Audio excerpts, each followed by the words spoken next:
Beautiful. Hmm. Nobody got lost in the shuffle, or maybe Kalle did. But, We're not all here yet. yeah.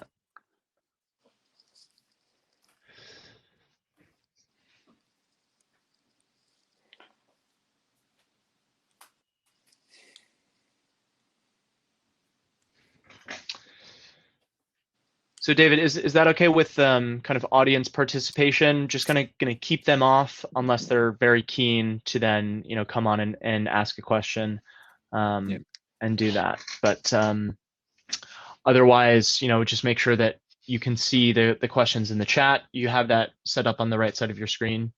Yep. Can you see that? Yep. Awesome. Yep. Beautiful.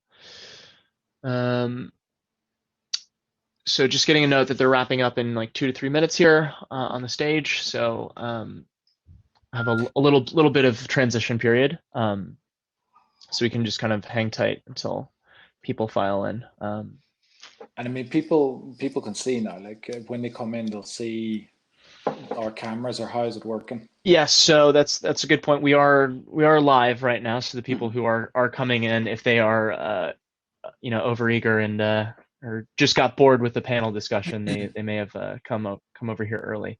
So yeah, we are live. So be careful what you say. No swearing, no slandering other organizations here. But sorry, Marie. Do you want us to unmute while we're not speaking, or should we keep the microphone on?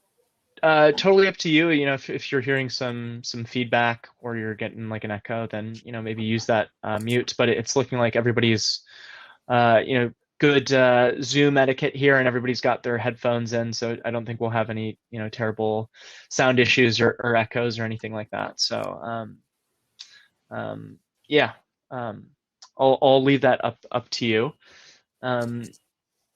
So just as people file in, David, I might just do a little bit of housekeeping, just to say thank you for your interest in the stage. This is how the sessions are going to work, so that you don't have to kind of do all the housekeeping of talking about Hopin and the event platform. And then I will just kick it over to you. I will take myself off video, but then I might hop in to then I might turn my video back on to maybe ask some questions that are being filtered in through the chat, or do housekeeping as needed. So if I pop up, don't be alarmed. So awesome. Now, great if you can do that housekeeping as well. I don't know if I'm the greatest person to be telling people how to use the Hopin platform. Honestly, I don't know if I'm the right person either, but we'll make do with what we've got. So awesome. All right, so if you are just joining us, hello everybody. Hope you enjoyed the sessions on the stage. We are going to just wait a few minutes to make sure that everybody is able to make that transition from the stage to the sessions area. So thank you for your patience. We'll get started in about 2 minutes here, but we'll just give some people some time. So you can see those numbers rising up, which is great. If you just want to say a quick hello in the chat channel on the right, say maybe your name, your organization, and where you're dialing in from. I know that we've got quite an amazing mix of geography, of backgrounds here, so make sure to introduce yourself. We want this to be a dynamic conversation here. So just give it about 2 minutes here while we get to transition from people from the stage. So Julia, Nick, great to see you. Thank you for your participation here. Julia, it's been a while. Hi, Jess. Thank you for the message here. It's great to see we've got a mix of geography as well. We've got Copenhagen, South Africa, Vietnam. So quite a global audience. We have Sweden as well. Fantastic. We'll just do 1 more minute here to make sure we've got people filing in. But thank you for your participation, everybody. And again, if you're just joining, make sure to drop us a note in the chat channel and introduce yourself. Again, it seems like we have a pretty great community of people here. Christian Vivian in Eugene, Oregon. Hope you're not an Oregon Duck. I'm a USC Trojan here, so awesome. Beautiful. Well, I think we're good to go. I think we've got people coming in from the stage here. So for everybody who is joining, my name is Peter. I'm the Programs and Network Manager here at Beyond Sport.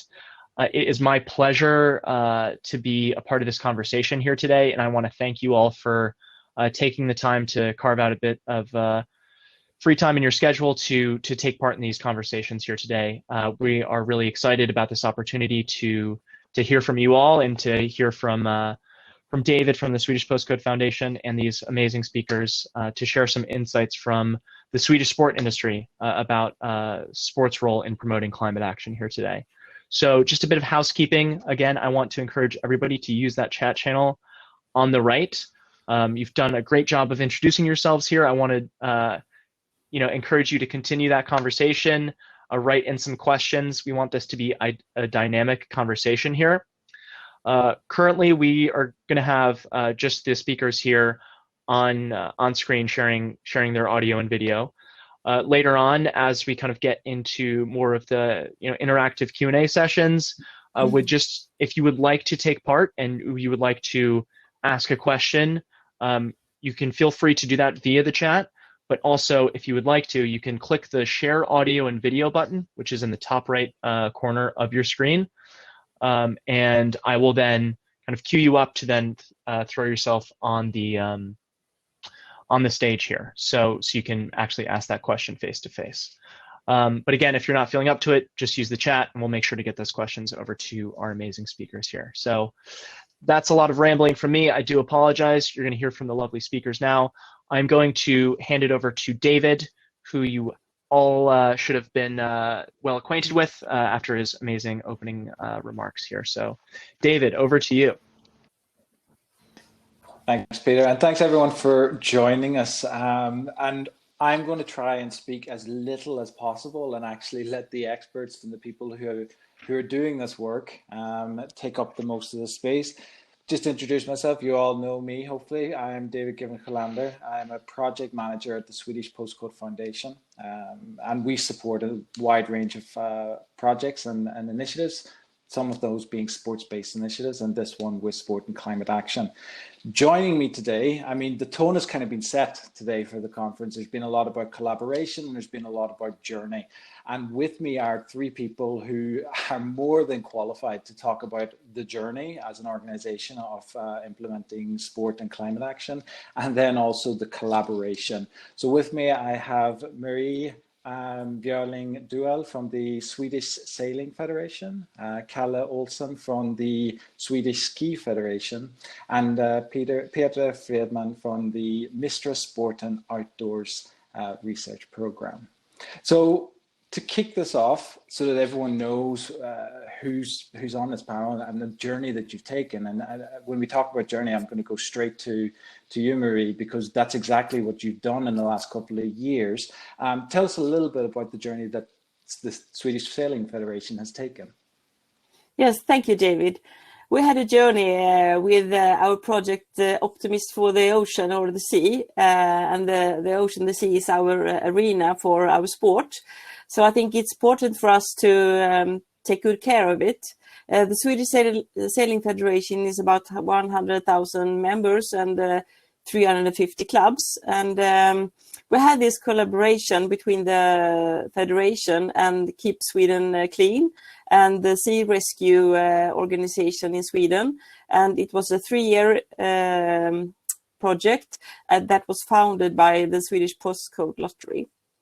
And our mission for this project was to raise awareness and spread knowledge about the problem with the marine litter and the plastic in the ocean, and also to reduce the amount of plastic in the ocean and make an impact for behavioral changes for this, and also show that we together can make a part of the solution to solve this problem. For who did we do it? We had a special focus on children between 9 and 12 years old. And these children was participating in our educational activities like sailing schools, etc. We also had a focus on coaches and volunteers within the clubs, and members and sailors and public in general who had was engaged in the activities around the ocean. And what we did, we collected plastics from the Swedish coastline and built 5 Opti dinghies with the collected plastics together with Chalmers Technical University.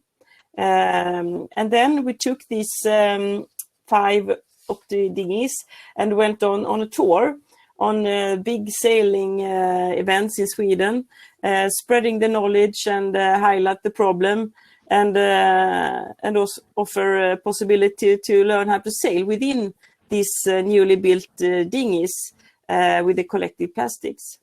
We had educational activities with our sailing clubs, especially in the sailing schools. We also introduced the club concept with a sustainability program in general as a development for the modern clubs. And then we also had ambassadors, sailors from, example, participated in the Turn the Tide on Plastics in Volvo Ocean Race, and also our Olympic sailors was a part of this. This 3-year project has ended now last year, and have left us with a lot of legacy and a lot of knowledge to take more steps within the sustainability work that we have to do. And we're really happy to have the opportunity to do this project, and I will please let me know your questions about it and I will answer. Thank you. I will give you the word to you, David, again. That's awesome. I mean, talk about a first step on a journey. It's incredible the work that you've done. And I mean, there's so much that we will be coming back there. You've got the ambassadors, you've got the collaboration, you've got the network of local clubs. So we'll definitely be coming back to some of that. So thank you.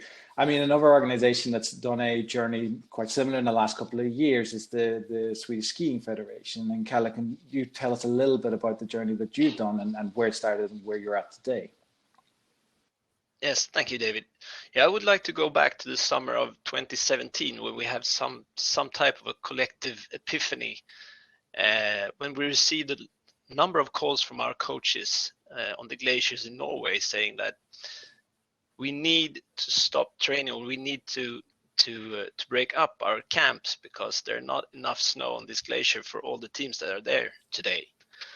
And I remember this issue was actually brought up on an office meeting, and most of the attendees on the meeting was former coaches or former athletes that have spent like thousands and thousands of hours on the mountain. And they agree. They say, well, talking about it right now, I think the mountains and the glaciers are not looking as they did 10 years ago. And they witnessed about ski lifts that were moved up the mountains because there were no snow where they used to be, and the slopes were shorter now than 10 years ago. And all of a sudden we realized this huge question about global warming was so much closer to our doorstep than we thought from the beginning. It was actually threatening the basis of our sport. So there and then we actually decided that we should start a program to see how we could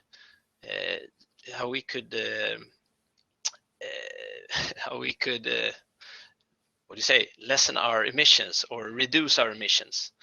And since 3 years back, we have this program where we're trying to reduce our emissions within 5 key or focus areas, which is air travels, it's car transportation, office spaces, hotel stays, and food.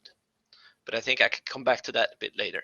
Awesome. And I mean, talk about a wake-up call when you can see it physically in front of you, that this is no longer just a theoretical thing that people are talking about. It is, as you say, it's threatening the very underpinning nature of your sport. And if there's no snow, then there's no skiing. That's a wake-up call and a half. And I mean, to then go over to you, Peter, I mean, you represent an organization that is just at the beginning of your journey of the program. You're 1 year into a much longer term project. Tell us a little bit about what you're doing. Sure. Yes, that's correct. We are just starting up, so you can really say it's the beginning of our journey. I'm a professor at Mid-Sweden University in the campus of Östersund, and I'm the director of MIstra Sport and Outdoors.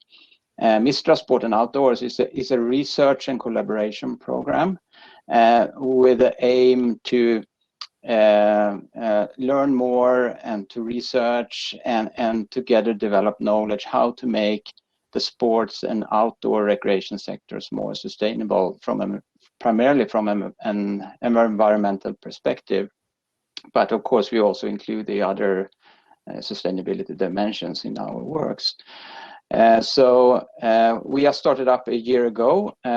We have about 25 researchers on board, and together with about 40 organizations in the sport and outdoor rec sector in Sweden and the environmental sector, I should say also, we work together, and we are following what is called a co-creation process, which means that we are working in a structured way together, researchers and organizations, to develop new knowledge on key aspects as we see it to make these sectors more sustainable. That's awesome. And again, you're into the co-creation and the 40 organizations combining. And I mean, we're just going to stay with you because obviously you touched on it there. You've got key areas, and to very much use a sport analogy, what are those areas where sport needs to like really raise its game? Yeah. Well, what are those six areas? Those areas you're looking at? Yeah, I mean, if you look at sports and outdoor recreation, both participants and actually also spectators, it's huge. As was mentioned earlier this afternoon, I think it was by you, David, that there are some 3.5 million people just in Sweden out of 10 million. That's 1 in 3 people are involved in some sport organization. And if you look at the outdoor sector, it's about half as big, the organized, but then basically everyone is doing some kind of outdoor recreation activity. So you could say basically every Swede is involved, is doing this. So of course, if we can reach them, it could be a lot of power here. And at the same time, if you're going to start up a research program on this, it's quite challenging. Where do you start? Where do you go? You can't do it all because there are hundreds of different types of activities and aspects of this. So what we did is that we have had a process here to identify what we think are the key aspects of this, and we ended up with 6 themes that we now structured our program around.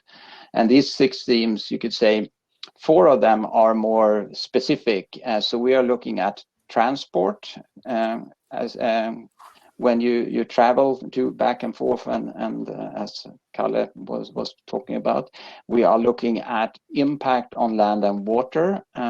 We are looking at material and equipment, and we're looking at events. So these are the 4 specific themes. And then connected to these, we have 2 additional themes that should give more of a background information.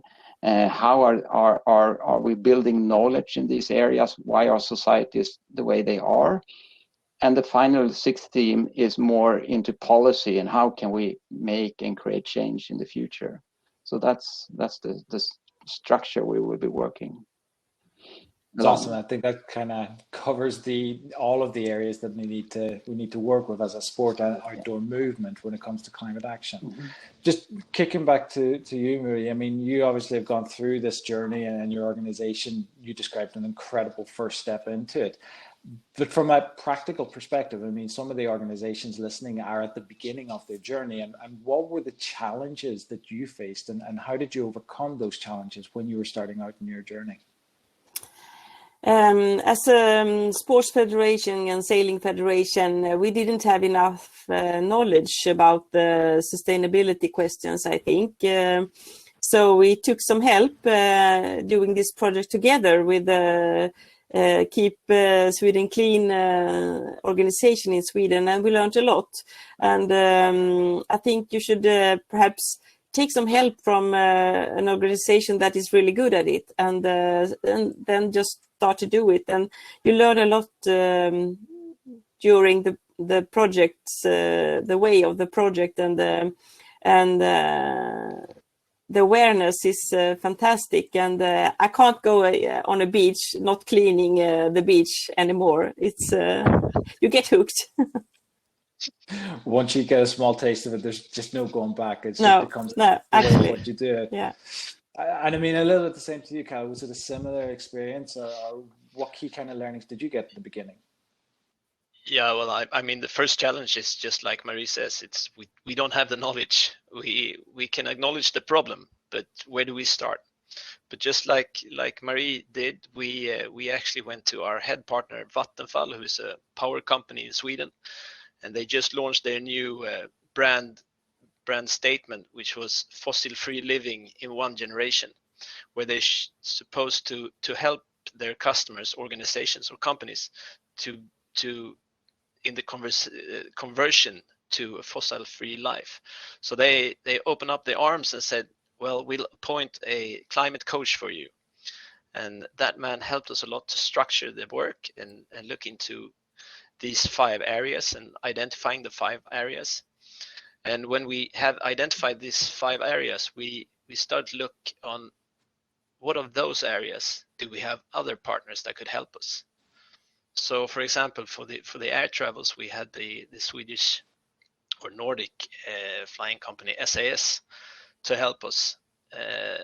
Among other things, we did a clause in the agreement where they allocated biofuel for us for a percentage of every krone that we spent with them.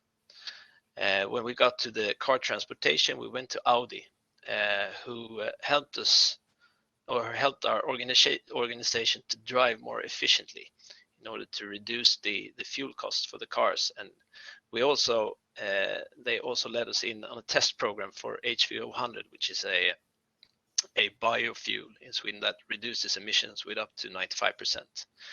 Office spaces, Vattenfall helped us to optimize our office spaces in terms of electricity and indoor climate. And we also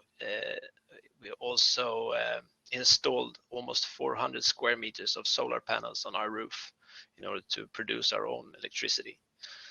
Hotels, we had a cooperation with the Swedish hotel company Scandic, who helped us to design a checklist for all the hotels we were staying at to see what are the big differences between the hotels and what do they do for the sustainability work. And then when it comes to the food, we didn't have any partner. So we actually teamed up with the Swedish culinary team that was preparing for the Olympics, the Chefs Olympics, and they needed performance training. So we actually did a barter. We helped them with the performance training, and they gave us back a couple of menus that were based on nutrition, but also time of year and where on the planet we were, to get as sustainable food as possible. And they also did education for us how to minimize the waste from cooking and what we could do with all the leftovers. So in that sense, we kind of cooperated with all our partners, and that also made a perfect platform for us to communicate about our partners and how they help us in our journey. That's incredible, and it's so incredible to see such willing to collaborate on such a broad spectrum of organizations and sectors. And I mean, we have a couple of questions coming in from the people listening, and please do keep coming in with questions. And one of those questions is around, and it kind of connects as well to when we talk about, where you mentioned the 350 clubs that you have in your network. What sort of awareness information do you have that's available to share with us? How do you work with that network to spread the information about what it is that you're doing? We had educational program, yes, on the website, but also in material, a book, and we have some material for the sailing schools, and then we have a development program for our clubs with different types of areas, and one of the area is sustainability. So we help them to take developing steps within the area of sustainability, looking at disposals, looking at the way of driving the motorboats and other things. And this project, Optimists for the Ocean, made them interested in working with sustainability. So then we could take more steps around other areas within the sustainability for this. When we started to work with that, so. We try to create so much help as possible for our clubs to work with this. Exactly, it's a sort of trickle down effect in terms of like the federation have the information and you're able to disseminate it further to the clubs that are in your network. And I mean, Peter, come to you. We're sitting here and we're talking about great examples, and you have a very large network of organizations that are working with solutions around sport and outdoors and climate action. Are you able to give some examples of what you're seeing in terms of what really is at the forefront of this area of work? Yes, that's correct. We're working with an 8-year time horizon here. So and research takes time, and you need to respect that as well. But what we did in the first half year was that we sat down together, researchers and representatives from key organizations to identify what we thought are the key challenges within these 6 areas, as I just described before here, or the themes. And once we've done that, we went into the next phase and set up about 10 learning groups that will now be active and working for at least a couple of years and follow a systematic approach where researchers and representatives from specific organizations, depending on what the challenge is about, will sit down and develop prototypes, do research to learn more about this challenge and together find the solutions. One example is this issue of artificial grass, which is heavily used in soccer, football, and other sports all over Sweden and many other places in the world. And how can you improve that? And how can you look at the life cycle of these artificial grass, and also look the impact on their surrounding environment and find solutions on that. So that's one specific example of such a learning group that we just kicked off. We don't have the answer yet, but that's one of the things we're working towards. It's awesome. You mentioned that it's an 8-year project. I might be coming back to you asking to look into your glass ball and see what projections you have for 8 years from now. But Kalle, I mean, it's been mentioned in the main room and in the main stage about the business benefits of working with a more climate action environmental perspective. What sort of impacts have you seen as a federation in terms of the improvements right across your business model and the delivery, not just the environmental aspects, but the other aspects of your organization? Oh, I think, well, the business, I have to agree with David from Southampton that this environmental or climate program has helped us engage with partners that we hadn't engaged with if we didn't do it. But apart from that, I think our program is a lot about decreasing resources, and that equals less money. So for example, if you drive your car more efficiently, you will have to fuel it less often, and that will save you money. So there is a money perspective in this as well, of course. I mean, if we could use less resources, we would save money.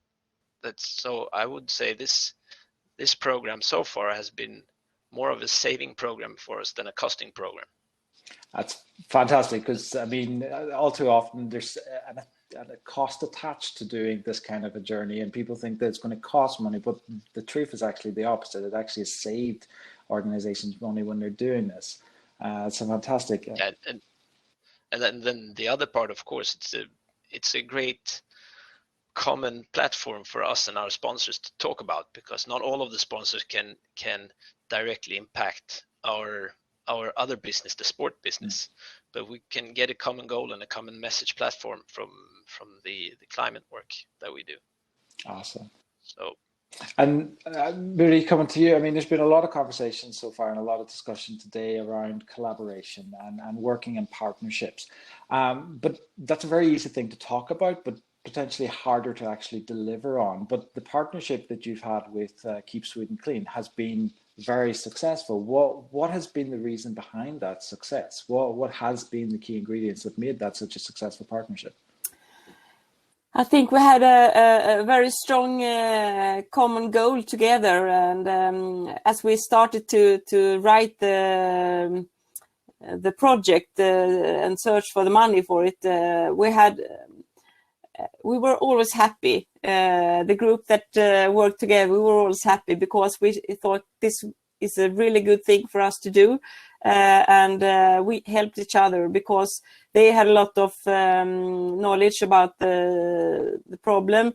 And we have all the people who had the engagement for the ocean and for the sea. So it was a perfect match. And just to form a very common goal and go for it, I think that's very important. It's the same like in you have a sports team, you need a common goal, and then everyone starts to working together to reach it. That's fantastic. Common goal. I mean, that is kind of the key, and having that collaboration. And I'm just very aware of time, and I want to get to some sort of key advice. But Peter, I did promise I would come back to your glass ball to look into the future. And you have just started off an 8-year project, which is an incredible project to be working on. But at the end of those 8 years, if you could create a dream scenario now, what is it that you're hoping to see at the end of that? No pressures, just a small question. Just a small question. Yeah, I wish I had the details about that. But anyway, we set up 3 goals for this program, and of course we should do excellence in research since we're a research program. But the second goal we said is that we will kick off and start creating a movement towards more sustainable sport and outdoor recreation in Sweden to start with, and maybe it will go beyond that, hopefully. And we think the way of, and the third goal will be to also set up something that continues after these 8 years. But this goal of creating a movement is probably most interesting to talk about here. And we think the key to that is this collaboration or co-creation process that we have now, and also to work systematically with that. So we've through the first phase identify the key challenges. The next step is to create these learning groups, and we have a significant amount of time now to work together to find these solutions. And then as we get a few more years into this, we think we will start finding these kind of solutions then can start being multiplied. And how do we multiply that? Well, that's where all these people being engaged in sports and outdoor recreation comes into the picture. So if we now are working with the key organizations, and then together with them, we can reach out to all these millions of people and being part of a outdoor recreation or sports organization in a later stage here, when we like to communicate out new ways of doing things, or inform people, or implement new ways of doing it, or whatever kind of policies or tools that we can make working. But so this is the general idea to make things happen a little bit along the road here. It's going to be really exciting to follow those, and we'll come back to you in 8 years to see if we've realized that goal. I'm pretty confident that you will. I'm sure. But me too. We're coming towards the end of the session now, and we're all going to head back over to the main stage. But I think there's been a lot of talk about collaboration, and there's been a lot of talk about like how do we go into action. I mean, this is the Sport and Climate Action Forum, and taking that knowledge and the learnings that we have today and actually converting that into a concrete step that people listening can take tomorrow. And some of you have done that journey. And I mean, Moody, starting with you, what would be the one thing that you would recommend that organizations do as a first step when they're starting out in this journey? Just start with one question, and then all other sustainability questions will follow. That's my advice. Start with a little sustainability question, take some steps towards that, and all the other questions will follow. Just start. Take the first step. Could be a small thing, awesome. But just start. Kalle? Yeah. That's my answer to the question as well. Just start, and don't be afraid to not reaching your goals. Set up goals, of course, but it's not a failure not to reach them. You can always do wins along the way. That's for sure for everything. But then set a short-term goal. Set a goal for 1 year so you get immediate action. And if you set the goal for 1 year, also provide some kind of tool for your organization to start with. So this is just an example, but when it comes to company cars, for example, if you have a carpool and you have people driving your company cars, educate them in efficient driving, and for every gallon or liter that they save for the year, you split the money that you save, 50% as a climate bonus to the driver and 50% as a saving for the company.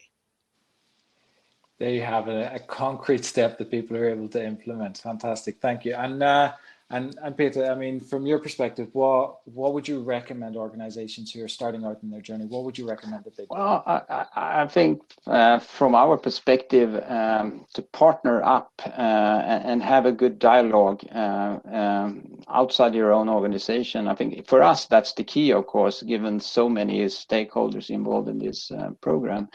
And I think that would be a very efficient way of doing it. Then, of course, as an academic, I also like to bring up that there is a lot of knowledge about this in the academic world that probably never reaches out into outside the walls of universities. So don't be afraid to make a dialogue and contact in that direction as well.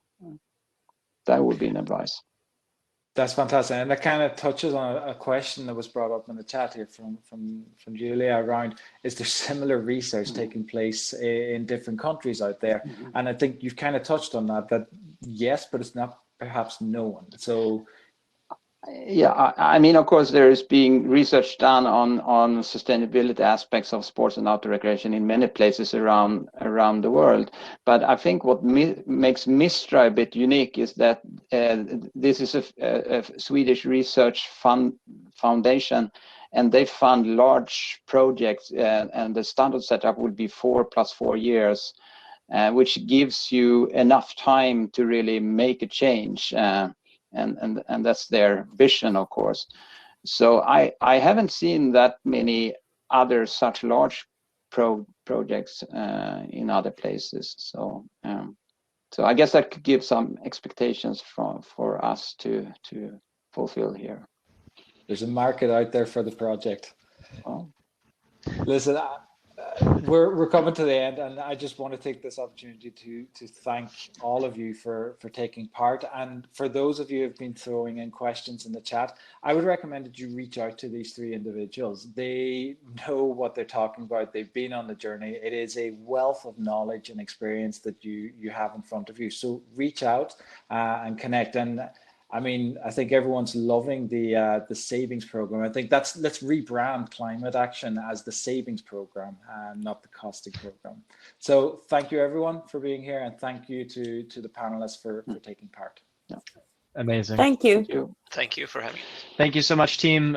Thank you everyone for your insights here. Again, I would echo what David said, the reshifting of climate programs to be about savings as opposed to this this burden that that sometimes it can be thought of as. It's a good shift of mindset that can set us up for success in the future. So anyways, I could sit here and pelt you with questions for the rest of the day, but I'm conscious that we have just one more session here. So once again, on behalf of Beyond Sport, on behalf of everybody in these sessions, just round of applause. If we were in front of our crowds in New York for our regular events here, you'd get a raucous applause here, no doubt. So thank you so much for all of your contributions here. And David, thank you for your continued support and for the insights that you'd share today. So for everybody here in the session, again, want to thank you as well, and just want to direct you over to the stage here. So on the left-hand side of your screen, you'll see that stage button. You'll see that it is red with live. Right now, we are just getting started in about 2 minutes here with our closing discussion. We have Will Flint, the CEO of Energym, who's going to provide just a little bit of some inspiration to kind of close out our discussions here. A great example of sport, business, climate, all coming together in an interesting project. So please stick around for that. Once again, thank you very much. Head on over to the stage and hopefully hear from you all soon. And for those who want to connect with the people who have discussed here today, make sure to use the chat function on the right-hand side of your screen. So if you look up people, if you click on people, you can search all of the speakers here and you can send them a direct message to kind of keep that conversation going. So I'm going to stop talking here. I'm conscious that the stage is starting very soon. So David, speakers, participants here, thank you so much, and see you on the stage. Thank you. Thanks, everyone. Thank you. Bye now. Thank you.